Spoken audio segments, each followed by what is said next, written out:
A B C D বৃত্তস্থ চতুর্ভুজের এডি বাহু বৃত্তের ব্যাস। এই যে এটা একটা বৃত্ত, এর মধ্যে দেখো এডি হচ্ছে বৃত্তের ব্যাস, একে ব্যাস করে এ বি সি ডি একটা বৃত্তস্থ চতুর্ভুজ। যদি ডিএসি কোণ 25 ডিগ্রি হয় তবে এবিসি কোণের মান কত? দেখে নাও, এই যে ডিএসি কোণ এটা হচ্ছে 25 ডিগ্রি হলে এবিসি কোণের মান কত, এই কোণটার মান বার করতে হবে।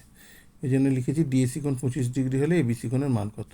তাহলে এবিসিডি, এই যে এ সি ডি কোণ এটা হচ্ছে অর্ধবৃত্তস্থ কোণ, এটা হচ্ছে 90 ডিগ্রি, তাই তো? দেখো এই জন্য 90 ডিগ্রি এটা লিখে দিয়েছি।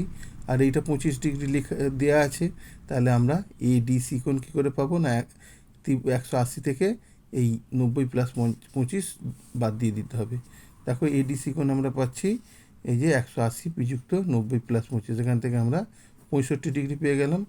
এবার দেখো এই কোণটা আর এই কোণটা, এইটা হচ্ছে বৃত্তস্থ চতুর্ভুজের বিপরীত দুটো কোণের সমষ্টি 180 ডিগ্রি, সেই জন্য আমরা লিখেছি এই কোণটা প্লাস এই কোণটা সমান 180 ডিগ্রি। এখান থেকে এবিসি কোণের মান কত বেরোলো? এবিসি কোণ সমান 180 বিযুক্ত 65 সমান 115 ডিগ্রি।